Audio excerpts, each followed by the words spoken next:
नमस्कार सभी को। आज हम पढ़ने जा रहे हैं कक्षा 8 का तृतीय पाठ है डिजी भारतम अर्थात डिजिटल इंडिया।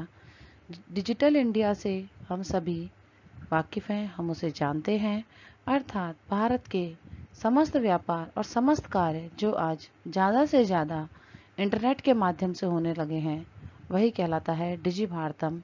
इसे हम जानने का प्रयास करेंगे। भूमिका के रूप में पहले कहा गया है प्रस्तुतः पाठः डिजिटल इंडिया इत्यस्य मूल भावम अधिकृत्य लिखितः। प्रस्तुत पाठ डिजिटल इंडिया इस मूल भाव को आधार बनाकर लिखा गया है। निबंधात्मक पाठ है अस्ति। यह निबंधात्मक पाठ है, अर्थात यह एक निबंध के रूप में डिजिटल इंडिया पर एक निबंध के रूप में हम इस पाठ को समझ सकते हैं। अस्मिन् पाठे वैज्ञानिक प्रगति तेषां पक्षाणां चर्चा अस्ति। इसमें अस्मिन् पाठे अर्थात इस पाठ में वैज्ञानिक प्रगति के तेषां पक्षाणां उन पक्षों को, उन आयामों की चर्चा अस्ति चर्चा की गई है। यत्र वयम् अनेके नोदनेन बहु किमपि साधितुं शक्नोमि। जिनसे हम या जहां हम एक नोदनेन अर्थात एक क्लिक के माध्यम से बहु किमपि साधितुम शक्यते बहुत कुछ करने में समर्थ हो गए हैं। इस पाठ में वैज्ञानिक प्रगति की चर्चा की गई और उस पक्ष की चर्चा की गई जहां हम एक क्लिक अर्थात एक बटन दबाकर हम बहुत कुछ करने में समर्थ हो गए। और एक बटन किसका? यह हमारे फ़ोन का या हमारे लैपटॉप का या हमारे कंप्यूटर का, जहाँ भी इंटरनेट का प्रयोग किया जाता है वहाँ पर हम एक बटन को दबाकर बहुत कुछ कर सकते हैं। अधुना अंतर्जालेन अस्माकं जीवनं कियत् सरलं कृतम्। आज के इंटरनेट ने हमारे जीवन को अंतर्जालेन इंटरनेट ने हमारे जीवन को कितना सरल कर दिया है।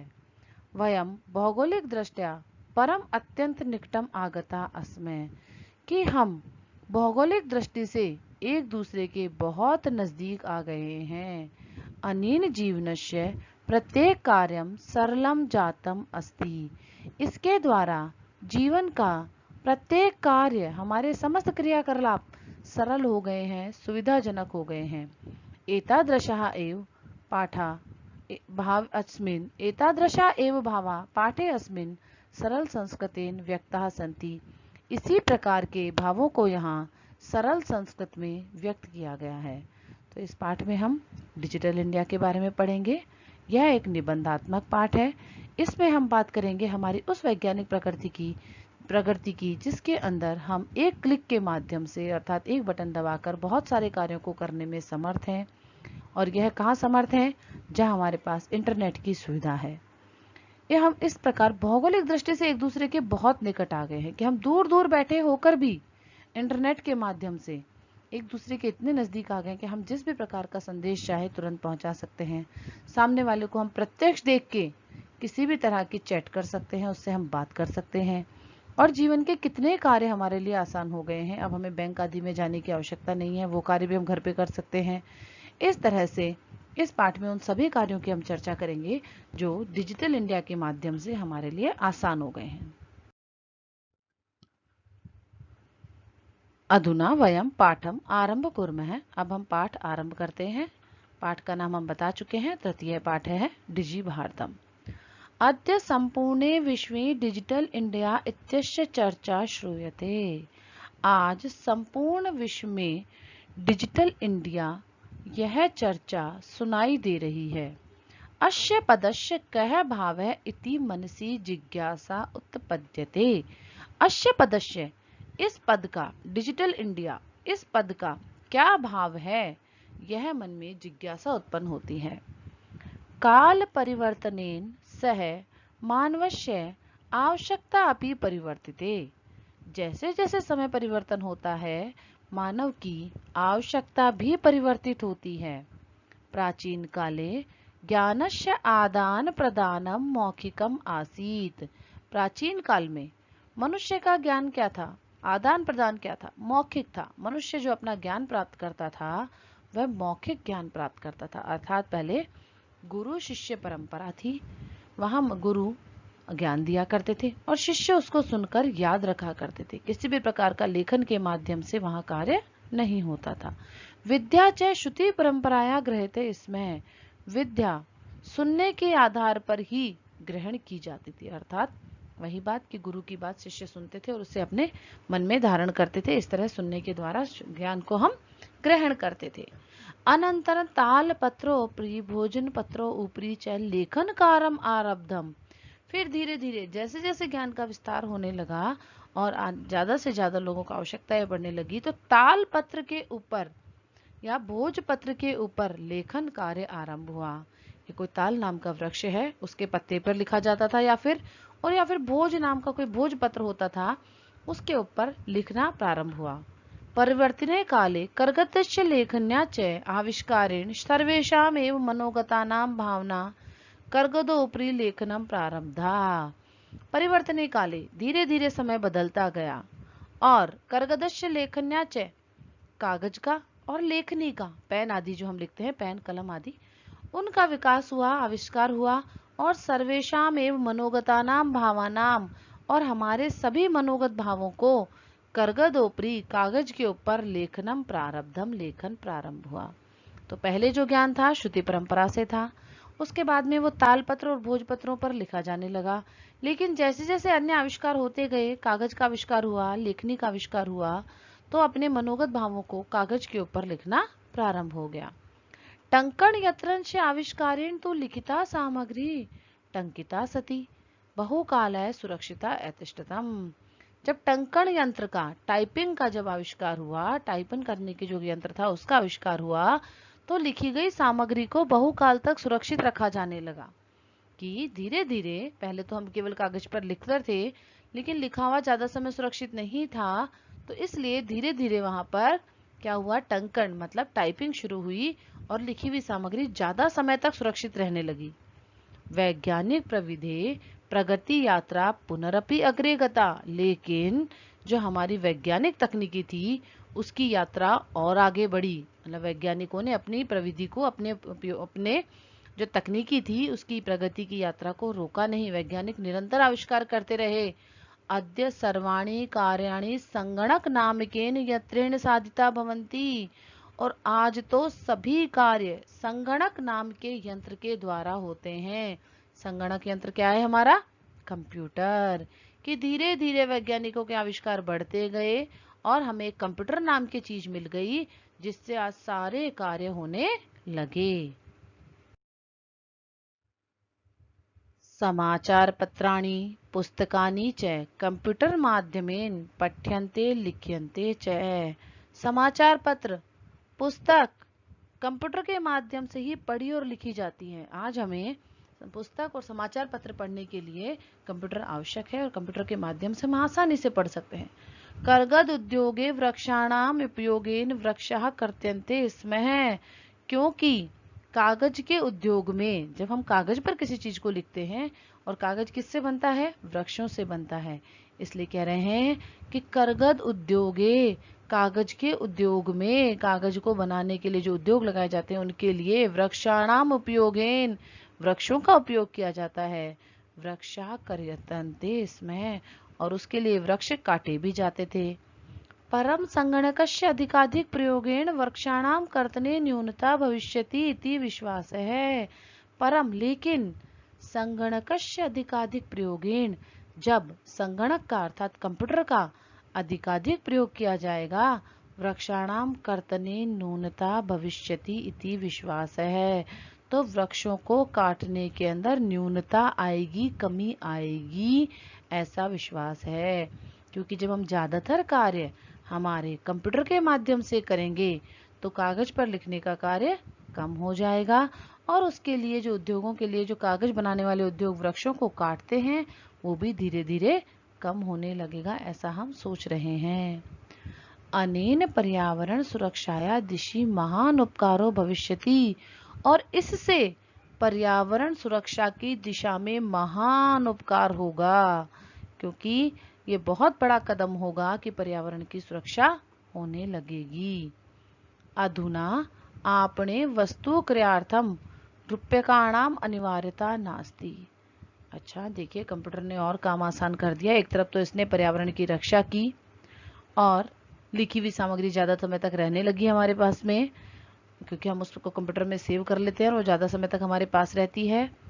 और दूसरा क्या हुआ, आज आपने यानी हमें दुकानों पर, बाजार में वस्तु क्रयार्थम, हम जब वस्तु खरीदते हैं, क्रयार्थम यानी खरीदते हैं, रुपया काणाम अनिवार्यता नास्ति, तो हमें रुपए देने की आवश्यकता नहीं होती। कैसे नहीं होती, देखिए, डेबिट कार्ड, क्रेडिट कार्ड इत्यादि सर्वत्र रूप्यकाणाम स्थानम गृहीतवन्तो।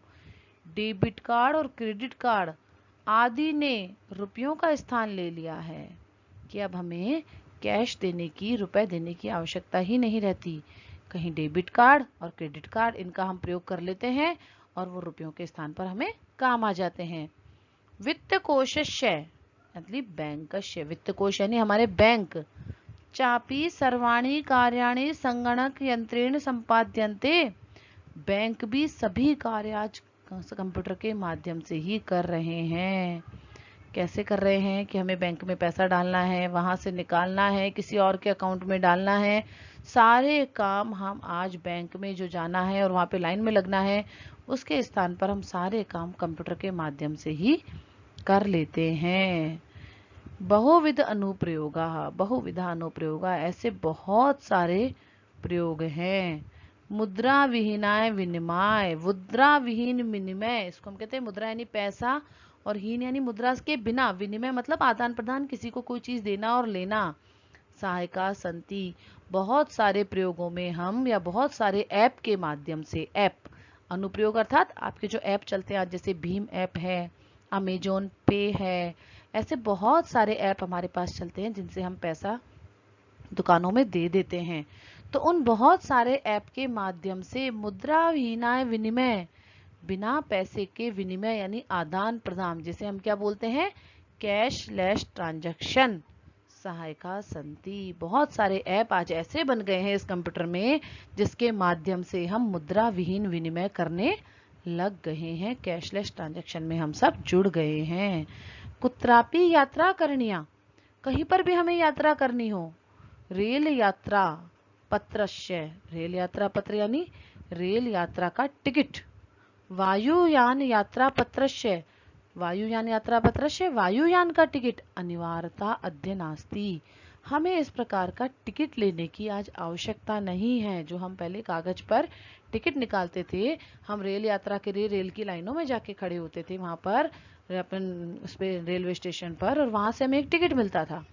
इसी प्रकार वायुयान में जाने के लिए भी हमें टिकट लेना पड़ता था। आज हमें उस प्रकार के कागज के टिकट की आवश्यकता नहीं है। सर्वाणी पत्राणि अस्माकं चल दूरभाष यंत्रे, सारे पत्र हमें आज हमारे चल दूरभाष यंत्र अर्थात टेलीफोन, हमारा मोबाइल जो है वो, चल दूरभाष यंत्र क्या है, हमारा मोबाइल, दूरभाष यंत्र यानी टेलीफोन, और चल दूरभाष यंत्र में जो हमारे चलते हुए भी हमारे साथ रहे, ऐसा दूरभाष यंत्र अर्थात हमारा मोबाइल। ईमेल इति स्थाने सुरक्षिता न भवंती, आज सारे ही टिकट्स आदि जो हम लेते हैं वो हमारे मोबाइल में और ईमेल नामक स्थान पर सुरक्षित होते हैं।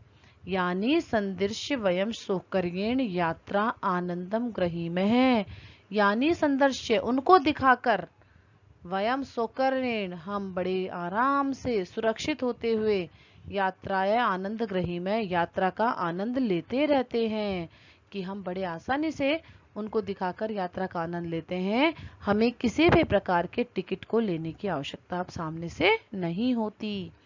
चिकित्सालय अपि उपचारार्थम रूप्यकाणाम आवश्यकता अद्य नानुभूयते, हम जब चिकित्सालय में जाते हैं, हम जब हॉस्पिटल में जाते हैं, उपचार कराने के लिए हमें कैश रुपया देने की आवश्यकता अनुभव नहीं होती। सर्वत्र कार्ड माध्यमेन, कार्ड के माध्यम से, कौन से कार्ड, डेबिट या क्रेडिट कार्ड जो भी हमारे पास होता है वो, या ई बैंक माध्यमेन, बैंकिंग, ई बैंकिंग हम सभी जानते हैं कि बैंक में भी आजकल सब इंटरनेट से चलता है, उसके माध्यम से शुल्कम प्रदातुम शक्यते, हम उनको शुल्क दे सकते हैं, रुपया दे सकते हैं। अर्थात आज हम कहीं भी जाएं, हमें कैश देने की आवश्यकता नहीं है। हमारे फोन में बहुत सारे ऐप ऐसे होते हैं कि हम उनके माध्यम से या ई बैंकिंग के माध्यम से हम अपनी फीस कहीं पर भी दे सकते हैं। तद्दिनं नातिदूरं यदा वयं हस्ते एकमात्र चलदूरभाषयन्त्रम् आदाय सर्वाणि कार्याणि साधितुं समर्था भविष्यामः। न तद्दिनम् अतिदूरम, वह दिन अब ज्यादा दूर नहीं है जब हम सब हाथ में एकमात्र चल दूरभाष यंत्र अर्थात हमारा मोबाइल लेकर आदाय लेकर सर्वाणी कार्याणि साधितुम समर्था भविष्यामः है, सारे कार्यों को करने में समर्थ हो जाएंगे। अब वो दिन दूर नहीं रहेगा जब केवल मोबाइल के माध्यम से हम सभी कार्य कर सकेंगे। वस्त्रपुट के रूप्यकाणाम आवश्यकता न भविष्यति, हमारे पॉकेट में हमारी जेब में, वस्त्रपुटक यानी हमारी जेब में या हमारे पर्स में रुपयों की आवश्यकता ही नहीं रहेगी। पासबुक चेकबुक इत्येनो आवश्यकता न भविष्यति, पासबुक चेकबुक जो कि बैंक में चलती हैं उनकी भी आवश्यकता नहीं रहेगी, क्योंकि हम ई बैंकिंग के माध्यम से आज हमारा सारा कार्य कर सकते हैं। हम जिस तरह भी चाहें पैसों को इधर से उधर हम दूसरे अकाउंट में या कहीं भी डाल सकते हैं। इसलिए पासबुक और चेकबुक हमारे पास अब रखने की आवश्यकता नहीं होगी। हम अपने बैंक का सारा ब्यौरा मोबाइल के माध्यम से, कंप्यूटर के माध्यम से तुरंत जान सकते हैं। पठनार्थम पुस्तकानाम समाचार पत्राणाम अनिवार्यता समाप्त प्रायः भविष्यन्ति, पढ़ने के लिए पुस्तकों की और समाचार पत्रों की अनिवार्यता भी प्राय समाप्त ही हो जाएगी कि पढ़ने के लिए हमें अब ना तो पुस्तकें चाहिए होंगी ना समाचार पत्र, सब कुछ की आवश्यकता खत्म हो जाएगी, क्योंकि हम मोबाइल में इन सब को डाउनलोड करके आराम से देख सकते हैं। लेखनार्थम अभ्यास पुस्तिकाया कर्गदस्य व नूतन ज्ञान अन्वेषणार्थम शब्दकोशस्य वापि आवश्यकता न भविष्यति। पठनार्थम पुस्तकानाम कि पढ़ने के लिए पुस्तक और समाचार पत्र तो नहीं चाहिए, साथ में लेखनार्थम लिखने के लिए हमें अभ्यास पुस्तिका अर्थात कॉपियों की, कागज की भी आवश्यकता नहीं रहेगी, क्योंकि अब हम सब कुछ हमारे पास कंप्यूटर में वर्ड फाइल है तो हम उसके ऊपर पेज लेके लिख सकते हैं, हमें बाहर किसी कागज की आवश्यकता नहीं है। नूतन ज्ञान अन्वेषणार्थम नवीन ज्ञान को खोजने के लिए शब्दकोशस्य वापि आवश्यकता न भविष्यति, शब्दकोश अर्थात डिक्शनरी की भी आवश्यकता नहीं बचेगी, क्योंकि आज बहुत सारे ऐसे ऐप हैं जिससे हम शब्दकोश को, हर विषय के शब्दकोश को डाउनलोड कर सकते हैं और उनके अंदर नए शब्दों को या नवीन ज्ञान को खोज सकते हैं। बहुत सारे ऐप हैं, विकिपीडिया है, जिनसे हम नवीन ज्ञान को प्राप्त कर सकते हैं। तो अलग से डिक्शनरी जो हमारे पास आज होती है उसकी भी आवश्यकता धीरे धीरे खत्म हो जाएगी। अपरिचित मार्गस्य ज्ञानार्थम मार्गदर्शकस्य मानचित्र आवश्यकता। अपरिचित, कोई अपरिचित रास्ता जिसे हम जानते नहीं हैं, उस रास्ते को जानने के लिए जो मार्गदर्शक मानचित्र की आवश्यकता होती है, अर्थात हमें किसी मैप की जरूरत होती है जो कि उस रास्ते पे पहुंचा दे जिसे हम नहीं जानते हैं। लेकिन अनुभूति अपि न भविष्यति, उस मानचित्र की आवश्यकता भी अब हमें नहीं होगी। क्यों? क्योंकि हम सब अब गूगल मैप के माध्यम से कहीं पर भी जा सकते हैं, किसी भी जगह प्रत्येक रास्ते पर हम उस गूगल मैप के माध्यम से चल सकते हैं। एतत् सर्व एकन एव यंत्रेण कर्तुम शक्यते, यह सब केवल एक ही यंत्र कर सकता है, और वो क्या है? हमारा मोबाइल, चल दूरभाष यंत्र, जो सारे कार्य आज हमारे लिए कर सकता है। शाकादि क्रियार्थम फल क्रियार्थम विश्राम गृहेषु कक्षम सुनिश्चितं कर्तुं चिकित्सालय शुल्कं प्रदातुं विद्यालय महाविद्यालय चापि शुल्कं प्रदातुं किम बहुना दानमपि दातुं चलभाष दूरयंत्रम एवलम। तो अब आप देखिए कि दूरभाष यंत्र क्या क्या कर सकता है। शाकादि क्रियार्थम, फल क्रियार्थम, कि हम सब्जी आदि खरीदें, फल आदि खरीदें, तो हम उसी के माध्यम से आज पैसा दे सकते हैं, और यहाँ तक कि घर बैठे ऑनलाइन मंगवा भी सकते हैं फल और सब्जियां। विश्राम गृहेषु कक्षम सुनिश्चितम कर्तुम, हम घर बैठे बैठे हम विश्राम गृहों में, होटल आदि में, धर्मशालाओं में, जहां भी हमें जाके रुकना है, हम अपना कमरा सुनिश्चित कर सकते हैं, हम अपने कमरों को देख सकते हैं और अपने इच्छा अनुसार कमरा हम वहां पर ले सकते हैं। और कह रहा है कि चिकित्सालय शुल्कम प्रदातुम, चिकित्सालय में शुल्क देने के लिए हमें किसी भी जगह पे अपना शुल्क देना है, पेमेंट करना है, तो हम वो कर सकते हैं। किसके माध्यम से? मोबाइल के माध्यम से। विद्यालय महाविद्यालय चापि शुल्कम प्रदातुम, विद्यालय और महाविद्यालय की फीस भी हम दे सकते हैं मोबाइल के माध्यम से। किम बहुना, और क्या कहूँ, दानमपि दातुम चल दूरभाषयंत्रे वलम। और यदि आपको दान देना है किसी भी संस्था को या किसी भी व्यक्ति को, तो भी हम अपने मोबाइल से दे सकते हैं। अर्थात आज मोबाइल के माध्यम से हम अपना समस्त कार्य कर सकते हैं। कोई ऐसा कार्य नहीं है जो मुश्किल है। डिजि भारतम इति अश्या दिशि वयम भारतीय द्रुतगमा अग्रेसाम है। इसीलिए हम कहते हैं कि डिजि भारतम, डिजिटल इंडिया, इस दिशा में हम सभी द्रुत गति से, बहुत तेज गति से आगे बढ़ रहे हैं। तो यही हमारा डिजिटल इंडिया है, डिजि भारतम है, कि हम समस्त कार्य अपने फ़ोन कंप्यूटर के माध्यम से आज कर पा रहे हैं। किसी भी जगह हमें पैसा आदि देना हो, शुल्क देना हो किसी भी प्रकार का, तो हमें इसी के माध्यम से हम दे सकते हैं। कुछ हमें पढ़ना है, कहीं हमें जाना है, किसी स्थान को हमें हमारे लिए बुक करना है, सब हम इसके माध्यम से कर सकते हैं। तो यही है हमारा डिजिटल इंडिया, कैशलेस ट्रांजैक्शन। धन्यवाद है।